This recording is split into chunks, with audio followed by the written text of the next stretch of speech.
प्रणाम। आप सभी का स्वागत है हारिए न हिम्मत की 31 दिन की सीरीज़ में। आज 8वां दिन है, डे 8। आज का टॉपिक है अपने आप की समालोचना करो। जो कुछ हो होने दो। तुम्हारे बारे में जो कहा जाए उसे कहने दो। तुम्हें ये सब बातें मृग तृष्णा के जल के समान असार लगनी चाहिए। यदि तुमने संसार का सच्चा त्याग किया है तो इन बातों से तुम्हें कष्ट कैसे पहुंच सकता है।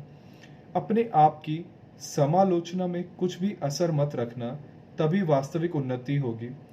प्रत्येक क्षण और अवसर का लाभ उठाओ। मार्ग लंबा है, समय वेग वेग से निकला जा रहा है। अपने संपूर्ण आत्मबल के साथ कार्य में लग जाओ, लक्ष्य तक पहुंचोगे। किसी बात के लिए भी अपने को क्षुब्ध ना करो। मनुष्य में नहीं, ईश्वर में विश्वास करो, वह तुम्हें रास्ता दिखाएगा और सन्मार्ग सुझाएगा। आज का टॉपिक बड़ा इंटरेस्टिंग सा है। इसमें है कि आप अपनी वैल्यू करो और टाइम का फुल यूटिलाइजेशन करो, क्योंकि आपको बहुत कुछ अचीव करना है ना।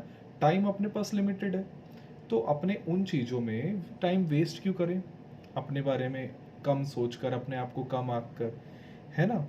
तो सबसे बड़ी बात तो है, जो कुछ हो उसे होने दो।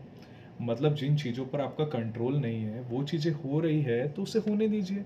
आप उस बारे में सोचकर आपका कुछ नहीं होगा, समय व्यर्थ होगा ना। समय तो अपने पास बहुत कम है, करना बहुत कुछ है, बहुत कुछ अचीव करना है। तो हमें क्या करना है, बस आगे बढ़ते जाना है।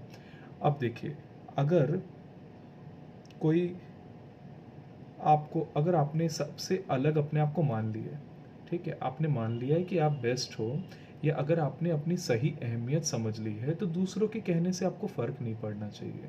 दूसरे आपके बारे में क्या कहते हैं, दूसरे आपके बारे में क्या सोचते हैं, क्योंकि आप अपने आप को खुद से ज़्यादा, जितना अच्छे आप अपने आप को खुद को जानते हो, उतना कोई नहीं जानता। तो दूसरों की बातों से हमें फ़र्क पड़ना ही नहीं चाहिए। हमें क्या करना चाहिए, जो ईश्वर है, हम जिसको मानते हैं, उस पर सच्चे विश्वास और श्रद्धा के साथ आगे बढ़ते रहना चाहिए, है ना। कोई चाहे कुछ भी बोले, ऐसा भी होगा या होता है कि आप कुछ अच्छा करने जा रहे हो या आप कुछ उन्नति के कार्य में जा रहे हो, लोग बोलेंगे अरे ये चीज़ सही नहीं है। देखो, लोग हो सकता है प्रोत्साहन तो कम लोग दें, मदद कम लोग करें, लेकिन वो आपको नेगेटिव चीज़ें बताएंगे कि ऐसा करने से ऐसा, या ये नहीं करना चाहिए। तो अपने को क्या करना है, सुन के अपने कानों से निकाल देना है। जो बातें काम की हो उसे सुने, बाकी पर ध्यान ही ना दे, है ना। अभी देखिए, होता क्या है, जैसे वही बुक की वो लाइन बोल रहा हूँ, जो कुछ हो होने दो। तुम्हारे बारे में जो कहा जाए उसे कहने दो। तुम्हें ये बातें मृग तृष्णा के जल के समान असार लगनी चाहिए। मतलब ये सब बातें क्या होनी चाहिए, एक सिर्फ आपको इल्यूजन मात्र लगनी चाहिए। ऐसी होनी चाहिए कि आपको इन चीज़ों से फर्क ही ना पड़े। और अगर आपने एक्चुअल में, आप उस लेवल के बन गए हो कि आपने संसार का एक्चुअल त्याग कर दिया, मतलब आप उस लेवल पे पहुंच गए कि आपको लोगों की बातों से फर्क नहीं पड़ना, तो ये सब चीज़ें आपको कष्ट पहुंचा कैसे सकती है। तो ये इंट्रोस्पेक्ट करने की दरकार है। आप अपनी वैल्यू समझो, आप आगे बढ़ो, आपको जो करना है करो। आपको बहुत कुछ अचीव करना है, समय अपने पास कम है, करना बहुत कुछ है। तो क्या करना है, अपने को बस आगे बढ़ते जाना है। किस पे, उस ईश्वरीय शक्ति पर विश्वास रख के, उस भगवान पर विश्वास रख के, है ना। वो हमेशा हमारे साथ है ना, हमारे अंदर ही विद्यमान है। आप जिसे भी मानते हैं उसके सामने पूरा सरेंडर करें, अपने आप पर विश्वास रखें और सिर्फ आगे बढ़ते जाएं, है ना। और किसी की बातों से भी ना अपने को क्षुब्ध ना करें, ना ही अपना मन खराब करें, है ना।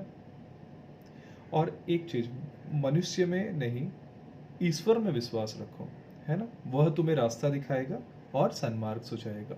अगर आप भगवान को एक्चुअल सरेंडर करते हो ना, आप देखोगे कहीं ना कहीं, किसी ना किसी के थ्रू के साथ, किसी ना किसी के थ्रू या किसी ना किसी सहयोग के साथ ऐसे रास्ते बनते चले जाएंगे जो आपको, जहाँ आपके लिए जो आपका हाईएस्ट गुड है, वहाँ आपको पहुँच के रहोगे आप, है ना। काफ़ी बार आपने ऐसा नोटिस भी किया होगा कि ऐसे रास्ते बनते जाते हैं कि आप आगे बढ़ते जा रहे हो, हाँ, कि आपको कुछ करना है या आपको कुछ चाहिए, लेकिन आपने बोल रखा है ईश्वर को, भाई मैं आपके ऊपर सरेंडर कर रहा हूँ, आप जानो।